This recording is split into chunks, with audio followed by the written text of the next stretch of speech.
Hi, Nikesha. Hey Shannon, how are you? I'm doing well. It's been a minute. More importantly, how are you? I am New good. mommy. Yes, I am a new mommy again. So hmm I'm doing good. I'm happy to be here. Happy to be invited to the party. Yeah, I know. Same here. It's so funny because I apparently um was well, Sean, the organizer, was given my name by Monica Prince, and I did a choreo poem reading of How to Exterminate the Black Woman. And I want to say that might have been back in spring. I don't know, the year is kind of moving fast, but she kind of passed along my information, and he was like, "Is there anybody else you would want to be in conversation with?" And I was just like, But when I thought about you, I was like, you know what? Like, we do certainly have some things in common. We don't have Both of us have non-linear paths to publishing. And Yeah. so that's really kind of a unique perspective that, that I wanted to share with people logging in and participating in the festival this weekend. So thank you for saying yes. Of course. So let's jump right into your non-linear path to publishing because you do lots and lots and lots of different things in media, but it's all focused specifically on misogynoir and uplifting women and just making sure that women's voices are amplified. So how did that become your track in navigating in media and writing? You know what? I think that I started off, and honestly, I think I've always written in some form.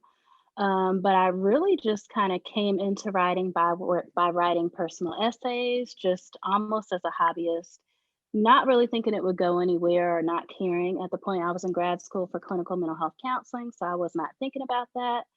But having an early opportunity to be involved in a website that later kind of started having their content be published on Huffington Post, it kind of thrust my writing out there a little bit quicker than I would have ever have anticipated. Once your writing is out there on the internet, it opens up, a whole host of opportunities. So that kind of pushed me in a lot of different directions. And so once your writing got out into the world, did that overwhelm you, seeing as how you were in grad school for clinical psychology and now you've married that with your writing, I guess, over time. But the internet is the wild, wild west. So how did you hmm manage being thrust into that type of spotlight where inboxes are open and comment boxes are trash? Right. I don't, it was so funny how everything happened because one of the early articles that I did that was published on HuffPost was really about drinking, right? And it wasn't necessarily about having any issues with alcohol or alcoholism, but it was about alcohol misuse and some things that had happened to me and had come out of my whole experience with divorce, right? So just kind of being pressed on those platforms, like I said, you never know what opportunities open up. I was asked to do certain interviews. And so it really wasn't until, I started getting a certain level of interest that I thought, okay, this is something I might want to think about doing seriously. And this is something that I need to learn how to monetize. And this is something that I need to kind of be a little bit more strategic about. So I kind of feel like I have learned along the way. And what has that journey been like in learning how to monetize your work and your words and being strategic about the opportunities that you say yes to when it comes to writing, especially in a freelance capacity? You know what? I think the main thing is just to stay open. I think that once I kind of figured out what worked for me, and and I think this is really applicable to a lot of different career fields. Like you and I kind of have touched on this before in our conversations in terms of how you just organically meet people, right? And from meeting these people and having these exchanges or exchanging information that you have these opportunities that are like, are meant for you, right? They organically happen. So I think over time, I have learned, and this is something that I tell my students, this is something that I tell my coaching clients that, you really need to be open to the possibilities and you need to really think of your writing career as a long game, right? And really be open to all these different avenues because I think that there are so many people right now that are authors. Obviously, you're into podcasting. Our careers right now are really, really fluid, right? There are playwrights going into TV writing, like, and that's something that's hugely inspiring, you know? And talking about the long game and being open, you mentioned on social media today that, Hmm. a chance meeting and good energy a few years ago led to an opportunity you were able to say yes to today. And I think, especially in today's culture of social media, the networking is very strategic and almost parasitic.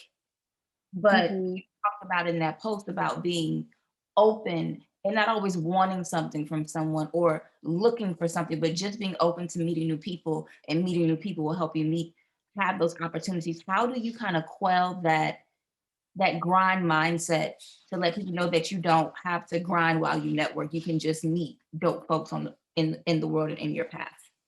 Yeah, I mean, I can't think of any particular stories that I've had where, I've had an opportunity where I was out there really trying to network, and it kind of backfired on me.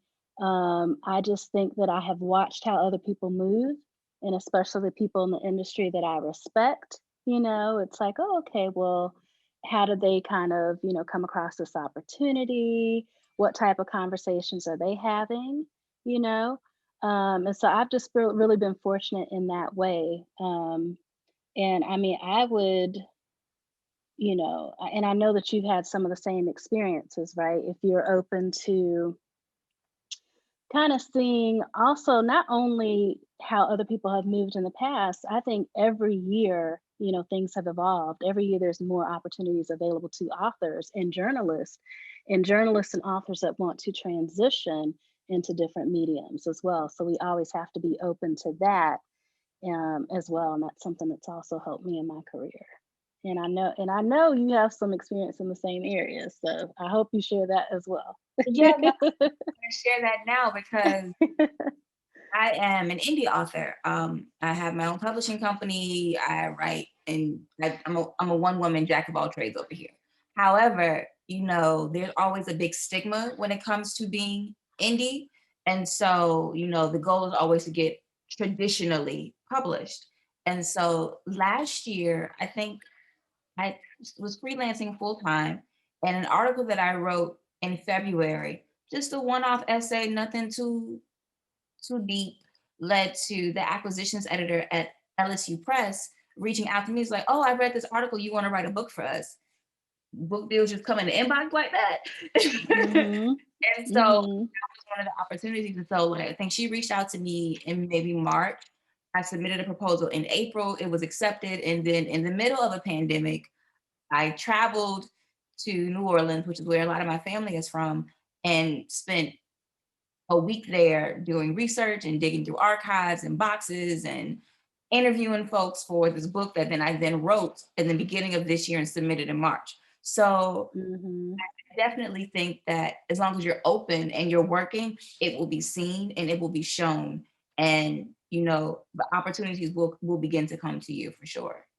Yeah, I think, and one of the things I try and tell people, especially people that contact me and they're like, I'm an aspiring writer, aspiring journalist, is just that, this is such a, like, your path is going to be so unique and individual,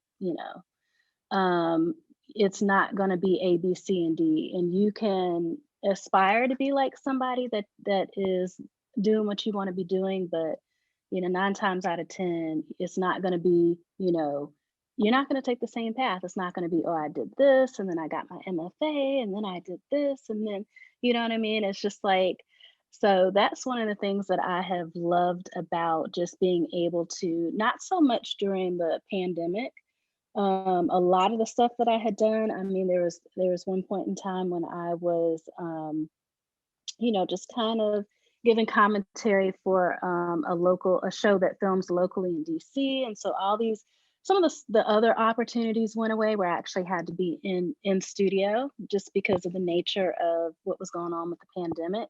But I think I've always been able to do a little something in TV, a little something in film over the years that has come directly out of my work and my writing. So, but I really hate when people kind of get bogged down into, oh yeah, I need to get this type of education. I need to get these certain residencies and fellowships and have an agent by a specific time. And you know what I'm saying? I'm just like, you will drive yourself crazy, you know? I am recovering from that line of thought myself. And what I've learned, especially in doing my podcast, is that everybody's path is so different, and this industry is so fickle. It's truly not for those who are not in it. One, because they love writing, but whatever it is, and two, they're in it because they have a long-term plan, or if it doesn't matter if it's 1 or 100 or 100 million, but that they're in it because they want to be and not because they feel like it's going to be such a status symbol, because publishing can chew you up and spit you out without a problem, and you will just be a wad of garbage on the side of the road if you don't protect yourself and really have a plan going into it. Yeah. And even if you have a plan, like it's okay. Like it's going to change, you know? Very And you much. kind of just have to be willing to go with the flow. But I honestly, I'm not gonna act like I read the whole book, but there was a quote that I got from a book called Big Magic, by Elizabeth Gilbert, and she talked about, how everything shifted for her once she saw her writing career as a long game. And it's like, yeah, most of us that are creatives and not just specific to writing, but most storytellers we're probably going to be doing this for the rest of our life. So I don't care if we have a year where nothing is happening in our careers. Like we have the rest of our life, and we don't know what we're going to be doing 3 years from now. I think I've been doing it long enough to, kind of not have that fear. You know what I'm saying? Of, oh, okay, well, if I haven't written anything or have anything published that, in the past 3 to 6 months, like I'm like my career is over. Like I don't have some of those concerns, and just so because I know that there will be people that will be joining us that are not necessarily familiar with my work or your work, but a lot of people have just kind of come upon my writing through writing for the Lily at the Washington Post. I think that's probably the longest publication that I've written for. And I was invited to write with them really before they even launched back in, oh, it was 2017. But and that's really where I started writing the majority of my opinion. And that came out of really just wanting to delve into something different. Being invited to take a seminar at Pointer Media Institutes, and just kind of pivoting. So I think we're kind of always in this process of like pivoting. Very, very much so. And you brought up so many good points, but I mean, you mentioned the book Big Magic. I actually did read that book, and what stood out to me was that early on she says, I guess when she talked about when she first got to New York, she realized that she Hmm. wasn't going to force her art to feed her.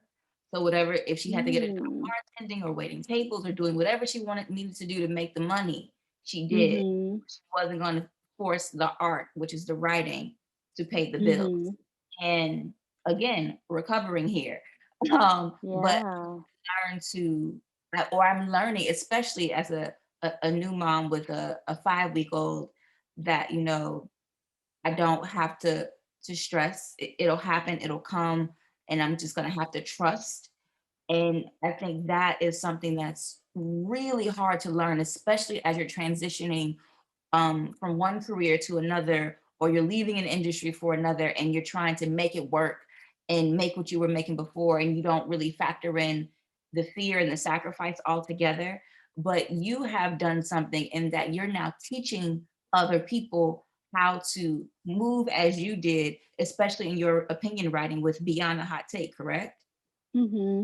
Yeah, I'm really, you know what? I've had so many opportunities just to, especially training opportunities that were either, I was invited to participate in, um, or, I was able to pay to participate in, right? Because there's that barrier of cost, and you still have to be, you still have to be what the industry would consider, right, qualified, right?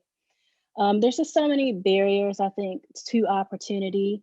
And I found that opinion writing was such an easy way for me to, I don't know, earn credibility and just get my voice out there and develop my voice. And I see how it's such an easy way for people to really gain visibility in the media. And so it became really, really important to me, having gone through these programs at Pointer, um, programs with the op-ed project, working with the Women's Media Center, that, there needs to be like one program, and especially one program that is, that's not white centered, right? And it needs to be a place where we're not, uh, Black women specifically, because I think my audience has, or my focus rather, has changed from, being from women and women's interests to really um, focusing more on what concerns Black women, in our community. So, but there just needs to be a place, because we deal with so much media bias, and it's so, so harmful. We deal with so much media bias all the time, that I really want to have an opportunity for there to be this free program that not only trains writers, or anyone that wants to get into opinion writing, just experts, because we all need that. You get to a certain level and you're an educator, or you work in the science field or anything like that. Like, you need certain things to kind of boost and amplify your career. But I really wanted there to be a place where, they could get that training and also get some support on the other side. Because, like I said, once you put your stuff out and once it's on the internet, you get all these other different media opportunities. That's what happened to me. It's what I see all the time, where people say, "Hey, I did this article. I didn't know it was going to go viral." Or I did this article and just the right producer saw them, right? And so now they're being asked to do radio interviews, TV interviews, and or more, and more, and they don't know what to do with that. So I really want it to be, like I said, fully funded. I don't want cost to be a barrier. And so that's something that I'm developing now. So I just have to know, Mhm. is it easy to have an opinion on everything and write about it? Because I feel like I may have an opinion, but I don't care enough Mhm. to write about it. And I think that it's not just about, it's about what you are passionate about, and also how you feel like you can impact change, right? So it's not just me like writing about everything. A lot of the times that I was writing before, Me Too even really kicked off in the media, I had been writing about my experience with sexual violence. So it just kind of, my career just kind of naturally went in that direction during Me Too, where I was being contacted by editors to write stories, Me Too related stories. So you really, and that's something about opinion writing. It's like, you need to have credibility. You need to, be an authority in the subject that you're writing about.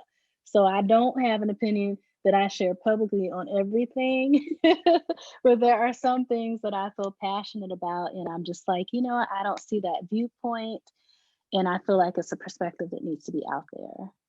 And as the title of your program suggests, it's a deeper dive beyond just the hot take that's of the zeitgeist Twitter moment. Hmm. Yeah, I really want to, because I know for me it has always been important, and I think that I have been, and it could just be, um, because I have written and I started my really opinion writing career at the Washington Post. So, you're not expected to come out with garbage, right? So, you know what I mean? So it is really about being thoughtful, and really adding to the conversation, not just saying, "Oh, I feel like this and this is what it is," so. Yeah, I'm easing into sharing more and more of my personal story in my writing, but I have so Mhm. many years as that trained hard news television journalist that says, you are not the story. It's not about you. That it's like, I don't want to talk about me here, but I kind of have to make it one readable and engaging, but then also to Mhm. show that I am an expert uh, in this area that I happen to be writing about. And I say expert in quotes because I don't know. Mhm. Oh, I feel like you're probably an expert in many areas. I know for me, the important thing, because I came out of writing personal essays really, for Hearst Digital Media. So I really was at a point where I was like, you know what? I feel like I'm preaching to the choir. A lot of people that read personal essays are not necessarily reading them to be enlightened. They come upon the essay and it resonates with them because they've been through that experience. So that was a large part of my readership. And I was like, I really don't want to always be preaching to the choir, and I want to put something out there that's impactful. So that's kind of how I transitioned to opinion, where it's like you are inserting a little bit about your life and about yourself, but the kind of the training that I went through at Pointer is a little bit more, I think, traditional, where you are expected to back it up with facts and and statistics and things like that. So yeah, so hopefully, like I said, I feel like I've generally been able to add to the conversation. That's really something that I want to do. Just but it has been kind of um, and I don't know a whole lot about how you transition from, producing into, right, becoming this author with, I know you talked about your fifth novel. How many novels do you have? Okay. Oh gosh. I was always writing as I was working my full-time job in television as a news producer. And it was just something that I did on the side and something that I did for fun. And when I started working on my first book, I was between jobs. I had left one station, I hadn't gotten hired at the next station. And I had seen this contest for called Critique My Novel. You write the first 10,000 words of a novel, you get professional feedback. I'm not doing anything else.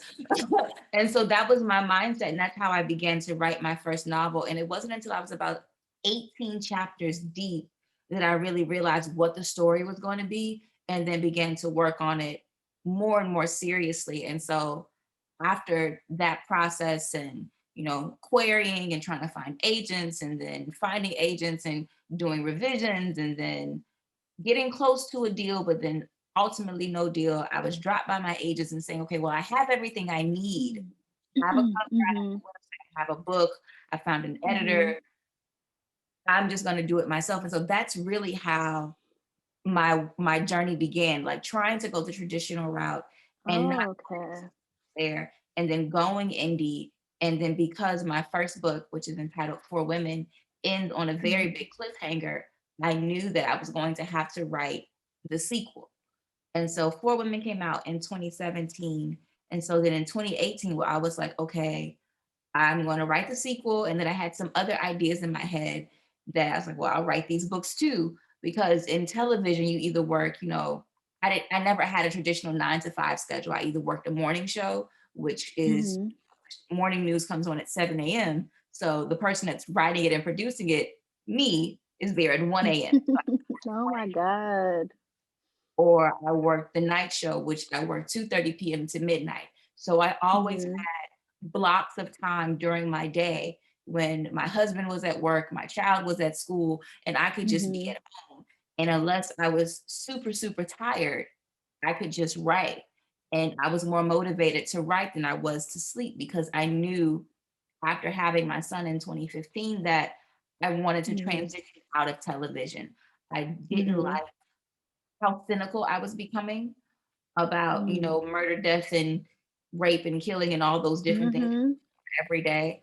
Um, I didn't like being away from home either because it was very much a stressor on my relationship with my husband and my child. And so, in Mhm. talking with him about, how am I going to make this transition out of this full-time job that does pay and does have benefits and all of these things into working for myself as a writer. What does that look like? And so we began talking about that in 2017. I think that's when I signed my last television contract right before my book came out. And so I was like, okay, my husband's like, this is your last contract. And then you have to Mhm. make this work. So he's put me on a contract. Wow. Well, you have 3 years to make this writing thing work, or we got to figure something else out. And so since I Mm. left television in 2019, that's what I've Mhm. been doing. I've been releasing books and doing appearances and Mhm. radio and Mhm. television. I did a one-woman show and doing anything that I can find. Freelancing. I started a Mhm. podcast because I've immersed myself into this creative entrepreneurship world, and Mhm. that looks like in an industry like publishing that has so many gatekeepers and has so many barriers to entry. It's difficult. But every day that I get Mhm. to get up and do it, I get to get up and do Mhm. something that I want to do, and not something that I have to do. Right. I love that you shared that because I had no idea that you had tried to go the traditional route. And we have some parallel experiences because I want to say at the end of 2019, I had a similar experience where a publisher came to me and they asked me to write a book on race in America. And then within, I would say, the next couple of months, as it was developing, it was really, really obvious to me that it was not going to be the type of book that I, could have written and released under my name, on race in America. It was really sugarcoating a lot of the issues that we have in this country, and it was really in a voice that I'm just like, I already have a body of work behind me, so this is not going to be something that readers will identify with me and say, okay, like it would have really been a left turn. So at that point the money wasn't worth it. It would not have been worth it in the long run, and so I wound up canceling that contract. But you get this whole, that's you think you're on that path, right, in that journey where it's like, oh, okay, I've been doing this, I've been working with these, I've been writing for the Washington Post, and had all these opportunities and doing press and all this stuff, and now I've got a book deal, and I didn't even have to work for it. It came to me. You know what I'm saying? So it's like you get these what you think are going to be these opportunities in your career that are going to be pivotal, and then it does not work out. So I think it's commendable that you kind of went on to kind of carve your own path. For me, I would say, well, that happened in, well, I canceled my book contract in January of 2020, and then by April, I had a literary agent.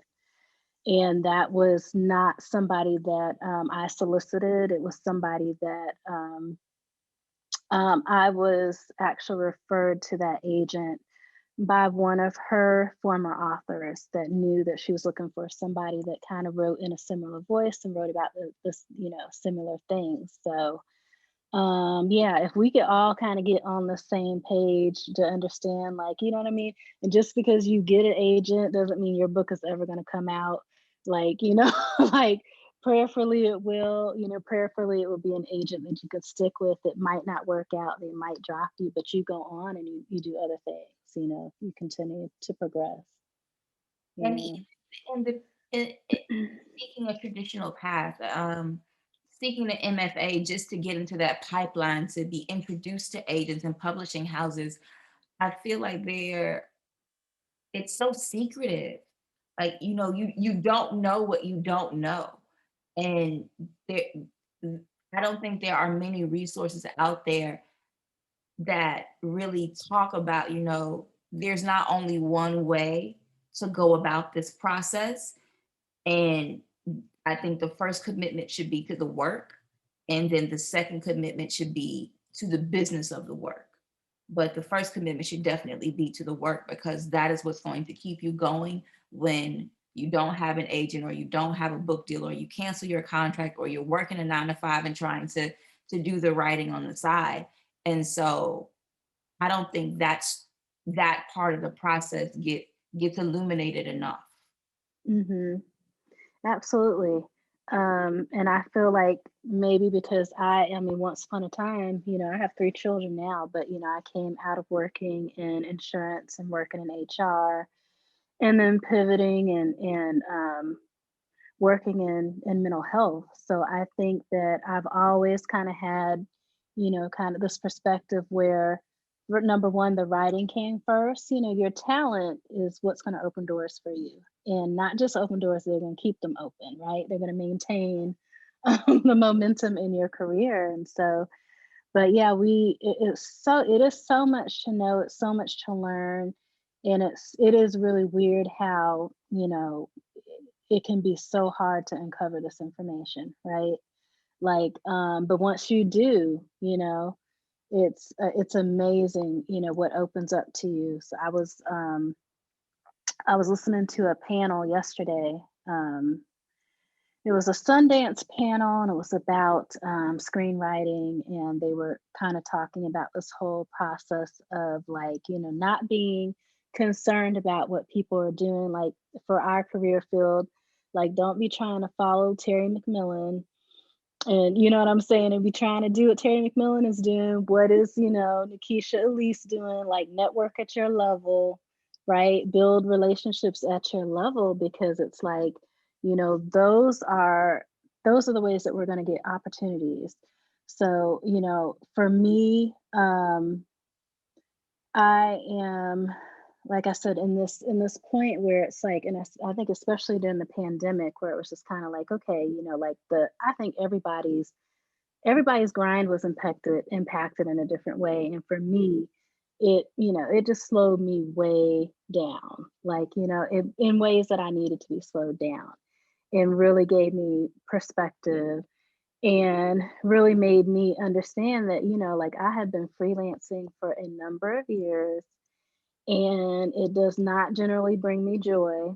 Like, I like I love it when my work is out there, but it does not, just the business end of it, you know what I mean? And just the balancing so many personalities, editors, and really, especially the content that I do when I'm interviewing women about sexual violence and all these serious things, and especially when these stories don't make it to print, Ooh. it's just like, I mean, that really took its toll on me. And even being affiliated with a publication like the Washington Post, and not being able to share stories of people that are really, really inspiring in this area, because it's a publication that's competing with the New York Times, and they have this global focus, right? So that's always been really weird for me as well. So that's kind of where, Beyond the Hot Take kind of came, the idea for that, and just, okay, I really need to be developing this program, not only because, I love to help people, but because I really feel like our voices need to be out there. And but also, just really, I'm working on the book about misogynoir in media. And that's something that's going to be, a process, but it almost feels like a continuation of the scholarship that's already out there around misogynoir, and around but really, really focused on what I write about a lot of times, which is pop culture. Um, and so, but just really kind of reevaluating how I'm going to move going forward in terms of how I'm going to make my money, because it's not going to be an article, per article hustle for me. Yeah. So I'm wondering, kind of, in terms of what you're doing, because I know that, you you started this podcast, and what was the hope for the podcast, and what's kind of like the long game? Honestly, this podcast has been the most interesting ride so far. So I had this idea last year, and I don't even think it was really my idea. You know how you see on social media, you're scrolling and somebody's ad comes up for their course, and they have all these things you're not supposed to do. And it's like, you want to become a best-selling author, don't start a podcast, don't do this, don't do that, don't do this, that, and the third, buy my course. Mm-hmm. And so I was Mm. one of those, and I saw don't start a podcast, and I was like, sure not, and kept on scrolling. And then it was like the idea kind of just jumped and landed in me. And I was like, well, why wouldn't you start a podcast? It could be called Black in Publishing. You can interview authors and do indie authors Mm-hmm. and traditional authors and, give them a platform to promote their books. Why wouldn't you do that? And it was like, why wouldn't I do that? It Mm-hmm. just kind of sat with me. And then I was like, all right, well, if I'm going to do this, universe, I need some funding because these things don't happen on their own. And then Mm-hmm. they arrived, and I was like, oh, well, okay. And I had already had recording equipment in my little closet in my bedroom because I am an indie author. And so, the biggest thing in indie right now is audiobooks. And so that's a question I Mm-hmm. always get all the time is this on Audible? And I'm like, I'm one person. And so Mm. before I left my job in 2019, I had begun the process of trying to record my books to get them on audiobooks. So I already had the equipment to Mm-hmm. so Oh, awesome. I had to just pay a DJ to do my intro music, and then my Mm-hmm. graphic designer to do my graphic design, and then of course, find authors to talk to me. And I had a Mm-hmm. list of like 9 people that I would reach out to first. Some were friends, some I didn't know at all, some were in our network that we're in. And Mm-hmm. all 9 of them said yes. And so I was like, Mm-hmm. oh, Well, they're okay. gonna talk about their books. Exactly. I was like, oh, this is the thing, and it's gonna work. So then Mm-hmm. I was able to, do those interviews and have a trailer.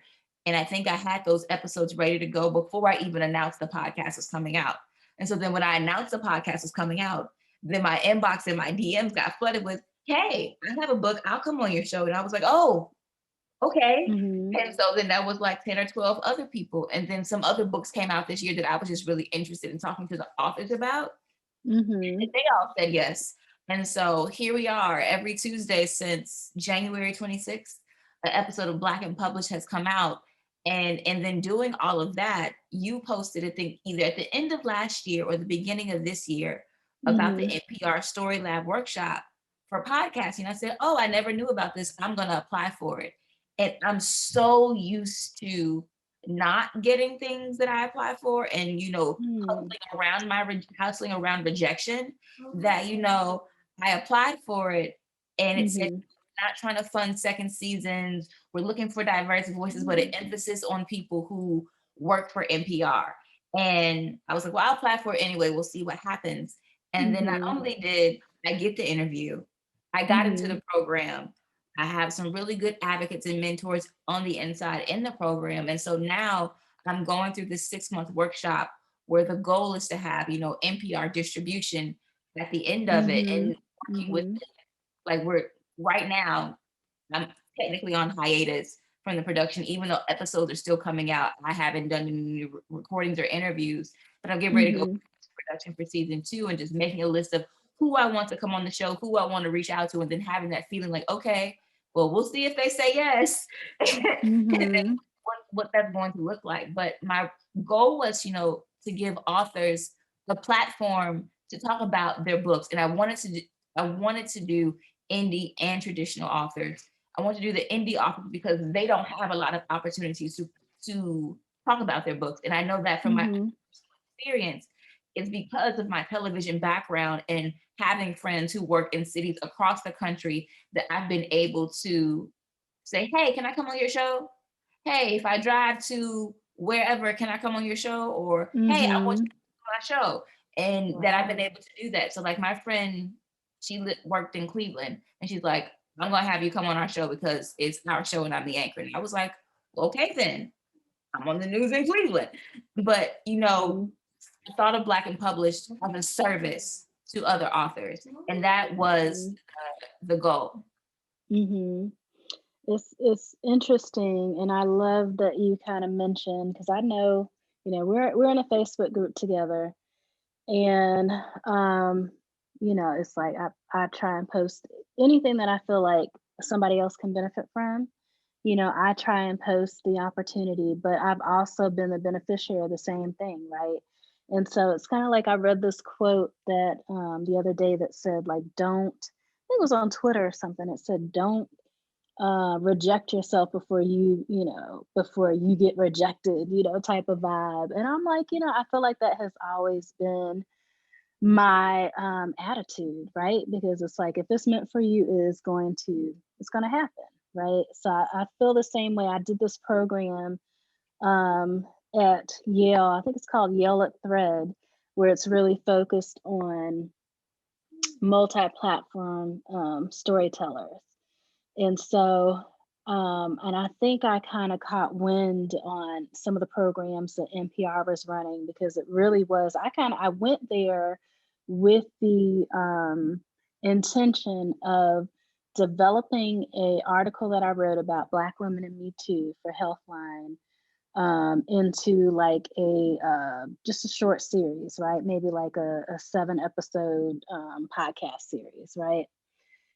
And but yeah, just kind of learning the mentorship, and how everybody that's involved in those programs. So like I love that you were able to capitalize on that, because I feel like every time I have gone out for these opportunities, and it's actually aligned with my path, that it gives me that much more, you know, I don't know, that much more um of a I don't know, willingness to put myself out there in different ways, you know what I'm saying, in the future. So Yeah. for me, I have really, it kind of in the same vein where I went through this program with a journalist. Actually, we were at Pointer together, and we did this whole seminar that was around teaching journalists how to write opinion. And so he kind of referred me to this opportunity that I wish I could share more about, but it was supposed to have launched last week, and there's been some delays and changes in the rollout. But basically, it is funded, and it is going to allow me the space and the opportunity to write about news and culture, really stemming from not only stemming from DC, but like stories that might be based in DC that center Black women that impact the entire nation and impact all women. We're just so used to it being white centered, but it's not going to be white centered. But so I'm finally going to have, this opportunity to do that and not be on this, weekly, daily, whatever hustle to kind of, make a certain amount of money to live. And that opportunity was also, out of just a relationship that I formed with another writer. So, you know, Yeah, I find that in you saying that, how your path can kind of align. I find that everything that I've done or have ever done in the past always lines up with what I'm doing now or I'm going to do in the future. And it's so weird how it all, just comes together and it begins to work.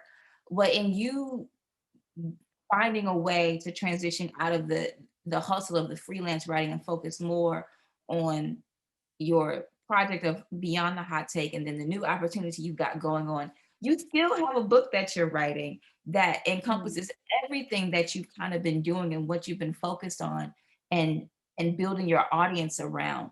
And you mentioned earlier how it can be so difficult when you do a freelance piece that maybe doesn't run and you've been collecting these stories of other survivors. How have you been taking care of yourself in telling your story and other people's stories in this book that you're working on? hmm That's a good question. But I mean, I'm really into self-care, and I know that that's a continual process of learning how to take better care of yourself. And I think that I mentioned earlier that I went to grad school for clinical mental health counseling, but I really did that for personal reasons, Mm, as an education on just some patterns that, were happening in my life that I wasn't happy with. And I felt that to be really, really healing. And so I think that I am always, and especially having, spent the better part of 2 years writing about Me Too, like I've really had to learn,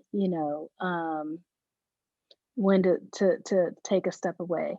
And the only times that it has really, really bothered me has been when like I said, I've been invited to ask people to share their stories.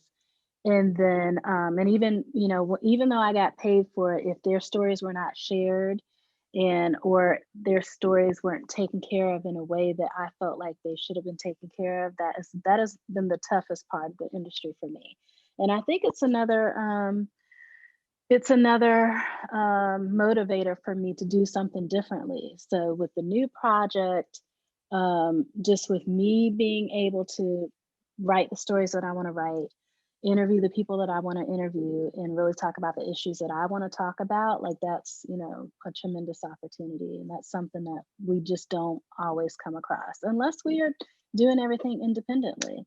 You know what I'm saying? Like, which everybody's not built for that. No, it's not. And you talking about self-care, what I've recognized about myself is that for me, productivity is a trauma response. Like if something's happening, Mhm. I can throw myself into work. And so I'm really productive and I'm doing a lots of things and it looks really good. And you get the social media highlights of it all. But Mhm. there's something underneath that I'm not working on. And so I've really realized it. And then, now trying to write and work on another book for a possibility of another opportunity now after Mhm. having a newborn, it Mm. it's absolutely insane. But Mhm. being able to realize that about myself, like, okay, why am I doing this? What is the motivating factor behind it? Does it bring me joy? Is Mhm. keep coming back to that. And sometimes it does and sometimes it does not. But I think as writers, we need to be more honest with ourselves because we can get lost in the work very, very easily. And Mhm. yes, it can be a coping mechanism, it could be a way out, it can be something that we indulge in because we're unhappy with something else in our lives. But it can be a very slippery slope. So I'm glad to hear to say that, telling the stories, even though they can be as painful and traumatic as they are, in the way that you want to tell them, it still is freeing for you in some way. Mhm.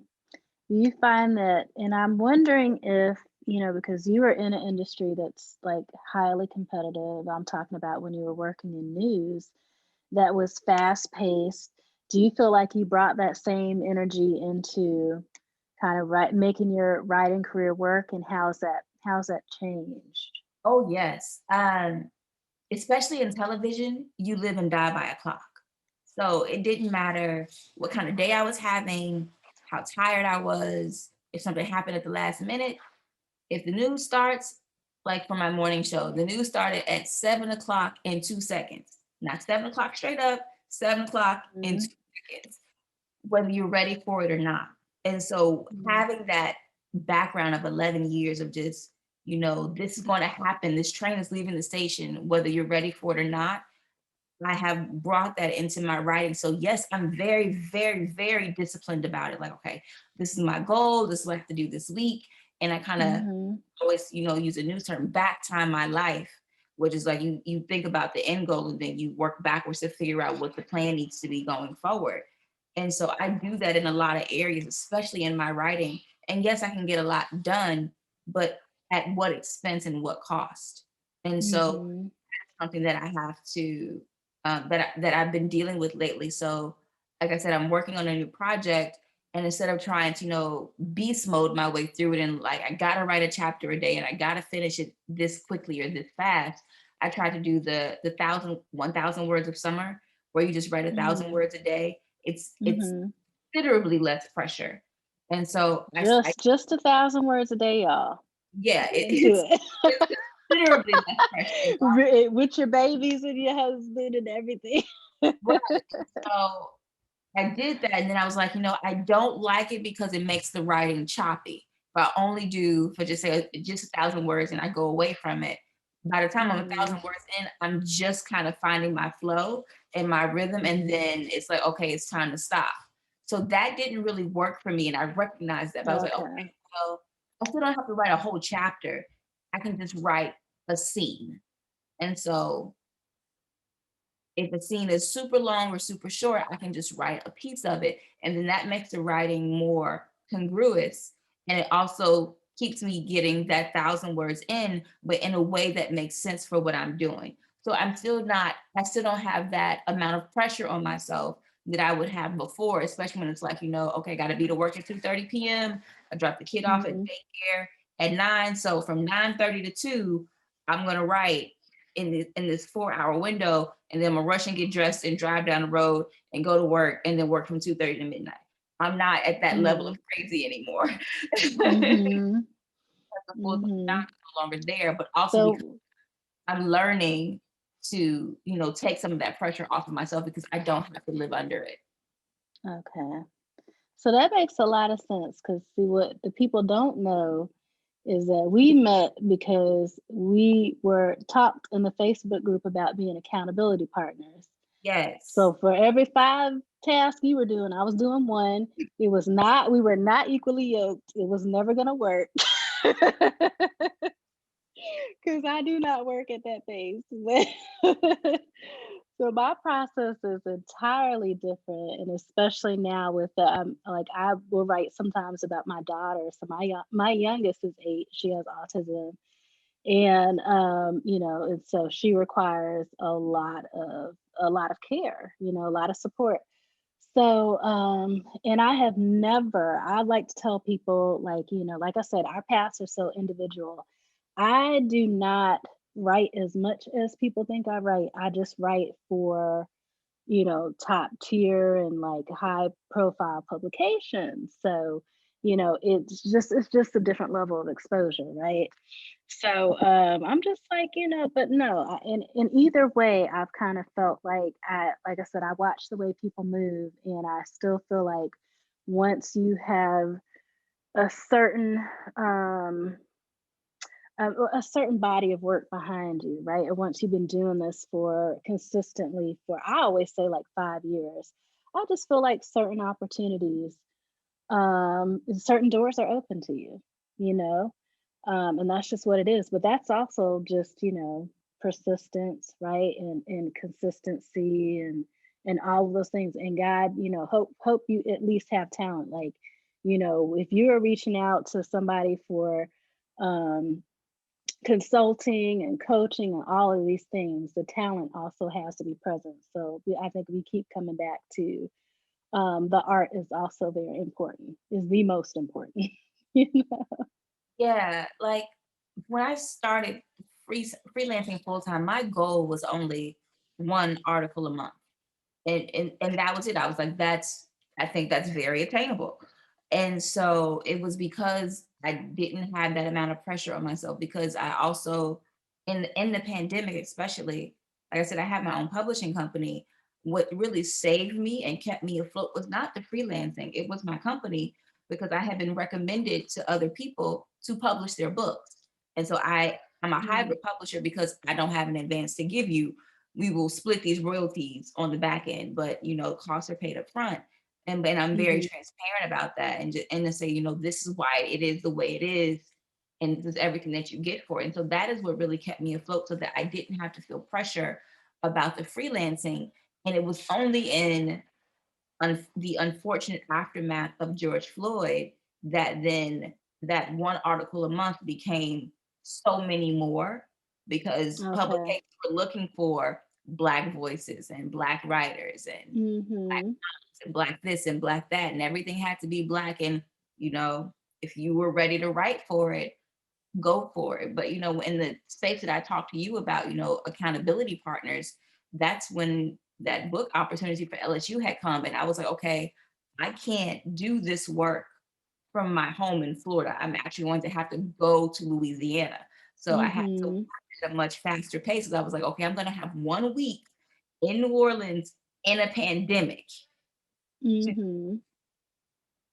maybe months worth of work and research and then have to bring it all home and to really dig through it. So Mhm.